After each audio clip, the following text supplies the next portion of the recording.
तो दोस्तों मैं उम्मीद करता हूं कि आप लोग एक कॉपी और एक पेन ज़रूर लेके बैठ चुके होंगे। ठीक है, तो चलिए हम लोग शुरू करते हैं और फटाफट आप लिखिए कि मैंने क्या क्या लिखा था अपने पैम्पलेट में। ठीक है।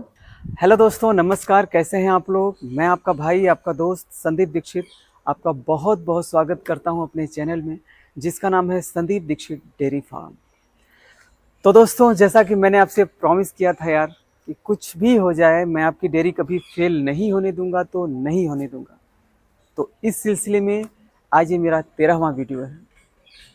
तो दोस्तों, आज हम स्पेशली बात करने वाले हैं पैम्पलेट के ऊपर कि दूध की मार्केटिंग में पैम्पलेट का कितना योगदान है। तो दोस्तों, मैं आपको बताना चाहूँगा कि पैम्पलेट बहुत बड़ा रोल अदा करता है दूध की मार्केटिंग में। पैम्पलेट एक जरिया होता है कस्टमर से बात करने का। अब हम ऐसा तो नहीं कर सकते ना कि आप रास्ते में चल रहे हैं और किसी को भी खड़ा करके पूछ लिया कि भैया ऐसा है कि हमारे पास दूध है या फिर हमारे पास डेयरी है। वो थोड़ा अनप्रोफेशनल लगता है और कोई यकीन भी नहीं करेगा। तो पैम्पलेट एक बहुत बड़ा माध्यम है लोगों से जुड़ने का। तो दोस्तों, इस वीडियो में मैं बात करूंगा कि मैंने आखिर दूध की मार्केटिंग कैसे की और उसमें पैम्पलेट का कितना बड़ा योगदान था और पैम्पलेट में मैंने क्या क्या लिखा था। वो सब कुछ इस वीडियो में मैं आपको बताने वाला हूं दोस्तों। तो प्लीज़ इस वीडियो को आज थोड़ा समय निकाल कर यार ध्यान से देखिएगा।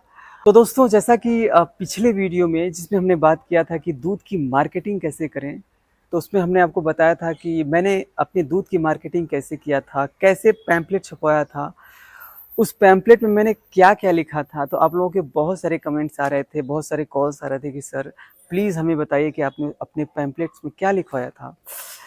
तो दोस्तों, मैं आपको सच्ची बताऊं कि लगभग 3 साढ़े 3 साल हो गए थे उस पैम्पलेट को छपवाए हुए। तो मैंने बहुत खोजने की कोशिश किया लेकिन वो पैम्पलेट्स मिला नहीं। हालाँकि उसके सारे मैटर मुझे याद थे। तो दोस्तों, 7 टॉपिक थे जो मैंने अपने पैम्पलेट पे लिखवाया था। तो स्टेप बाय स्टेप मैं आपको बताने जा रहा हूँ और प्लीज़ आप लोग इसको बहुत अच्छे से लिखिएगा। ठीक है। तो नंबर 1 दोस्तों, कि दुग्ध की गुणवत्ता से कोई भी समझौता नहीं। दुग्ध की गुणवत्ता से कोई भी समझौता नहीं। नंबर 2, दुग्ध की गुणवत्ता को चेक करने के लिए प्रतिदिन दूध की मशीन का प्रयोग किया जाता है।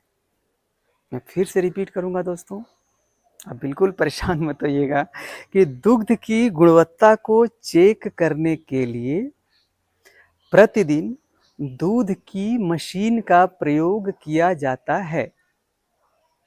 लिखिए। नंबर 3, गौ माता के दूध को निकालने के लिए किसी भी प्रकार के इंजेक्शन का प्रयोग नहीं किया जाता। फिर से रिपीट कर रहा हूं कि गौ माता के दूध को निकालने के लिए किसी भी प्रकार के इंजेक्शन का प्रयोग नहीं किया जाता है। ठीक है। चौथा, श्री राम आश्रय गौशाला। आप जो भी आपकी गौशाला का नाम हो, यहाँ हमारे गौशाला का नाम श्री राम आश्रय गौशाला है। आपके गौशाला का या आपकी डेयरी का जो भी नाम हो आप वहाँ पे लिख दीजिएगा। ठीक है। कि श्री राम आश्रय गौशाला खोलने से पूर्व गुरु भगवान को साक्षी मानकर ये प्रण लिया गया है कि आजीवन दूध में एक बूंद भी केमिकल, पाउडर, शक्कर या किसी भी प्रकार का मिलावट नहीं किया जाएगा। मैं फिर से रिपीट कर रहा हूं दोस्तों कि श्री राम आश्रय गौशाला खोलने से पूर्व गुरु भगवान को साक्षी मानकर ये प्रण लिया गया है कि आजीवन दूध में एक बूंद भी केमिकल, पाउडर, शक्कर या किसी भी प्रकार का मिलावट नहीं किया जाएगा। लिख लिया आपने। अब 5वां लिखिए दोस्तों, श्री राम आश्रय गौशाला का मुख्य उद्देश्य गौ माता की सेवा और मासूम बच्चों को मिलावट के जहर से मुक्ति दिलाना है। फिर से रिपीट कर रहा हूं कि श्री राम आश्रय गौशाला का मुख्य उद्देश्य गौ माता की सेवा और मासूम बच्चों को मिलावट के जहर से मुक्ति दिलाना है। ठीक है दोस्तों, 5 टॉपिक हो गए। और छठा दोस्तों कि हमारे गौशाले में नियमित गौ माता को श्रीमद् भागवत गीता के पाठ का श्रवण कराया जाता है या उनको सुनाया जाता है।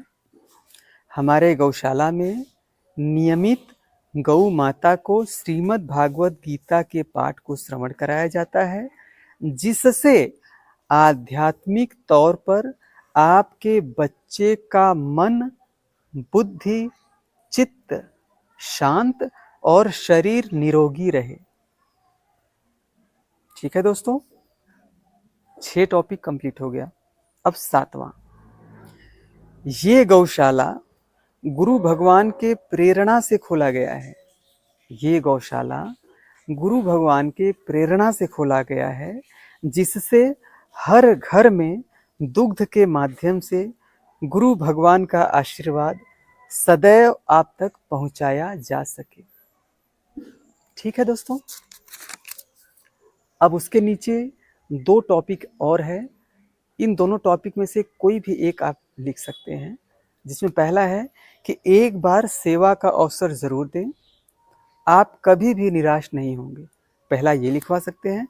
या फिर दूसरा, इस महामारी में हम आप तक शुद्ध एवं प्राकृतिक दूध पहुंचा सकें, ये हमारे जीवन की सबसे सच्ची सेवा होगी।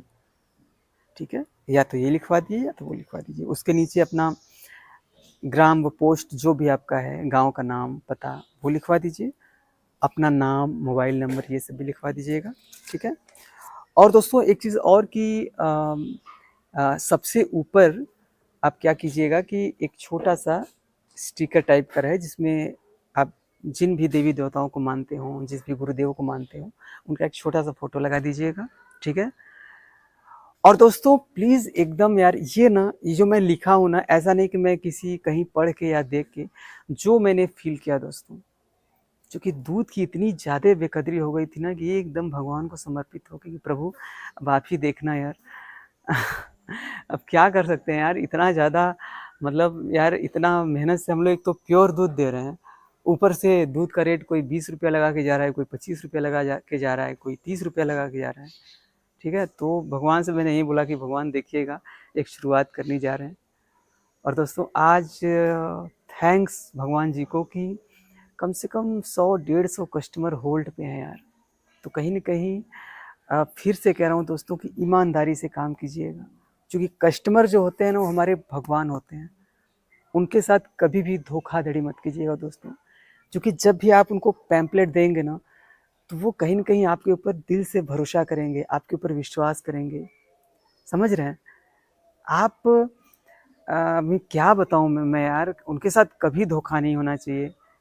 धोखा मतलब कि आप किसी भी प्रकार का पाउडर मत मिलाइएगा दूध में, शक्कर मत मिलाइएगा, किसी प्रकार का केमिकल मत मिलाइएगा, खुद का दूध होना चाहिए। बाय डिफ़ॉल्ट देखिए डेयरी है, कभी कभी क्या हो जाता है कि दूध कम हो जाता है, तो मार्केट से भी अगर आप दूध लीजिएगा ना, तो कोई जाना पहचाना सा आदमी हो कि भाई हफ्ता 10 दिन आप मुझे संभाल दीजिए, फिर मैं गाय का व्यवस्था कर लूँगा। जैसे हमारे यहाँ भी ऐसा होता है कि मान लीजिए कभी कभी दूध एकदम कम हो गया, भाई 10-15 लीटर दूध कम हो गया, तो हम लेते हैं और लेना पड़ता है। अब भाई बिजनेस किए हैं तो आपको मेंटेन तो करना पड़ेगा। तो हम कुछ जो हमारे जान पहचान के ऐसे व्यक्ति हैं जिनके ऊपर बिल्कुल भरोसा है कि यार कोई भी गलत काम नहीं कर सकता, तो बेधड़क आप उनसे 10-15 दिन के लिए हेल्प ले सकते हैं। उसके बाद जो भी आपको गाय लेना है या फिर जैसे भी आपने दूध की पूर्ति कर सकते हैं वैसे कर लीजिएगा। ठीक है दोस्तों, क्योंकि जितना ईमानदारी से काम करेंगे यार, उतना आनंद आएगा आपको, उतनी डेयरी आगे बढ़ेगी। तो बस यार, जो कस्टमर विश्वास करके आपसे जुड़ेंगे, उनका विश्वास मत तोड़िएगा यार। और जितना ईमानदारी से आप काम करिएगा दोस्तों ना, मैं आपको लिख के दे रहा हूँ, आप शुरुआत में ज़रूर परेशान हो सकते हैं, आप कहीं न कहीं आपको बहुत सारा लॉस हो सकता है, लेकिन अंत इसका जो है ना आपके लिए बहुत बहुत ज़्यादा बेनिफिशियल होने वाला है। आपके साथ कभी बुरा हो ही नहीं सकता, इसकी मैं गारंटी लेता हूँ। तो बस दोस्तों, आप लोग ऐसे ही प्यार और आशीर्वाद अपना बनाए रखिएगा, ठीक है। तो दोस्तों, आज का हमारा वीडियो आपको कैसा लगा? अगर हमारा वीडियो आपको पसंद आया तो प्लीज़ यार इसको लाइक करें, कमेंट करें, शेयर करें और सब्सक्राइब करना बिल्कुल भी ना भूलें और अपने भाई को सपोर्ट करें और अपना बहुत बहुत बहुत ख्याल रखें। तब तक के लिए टेक केयर।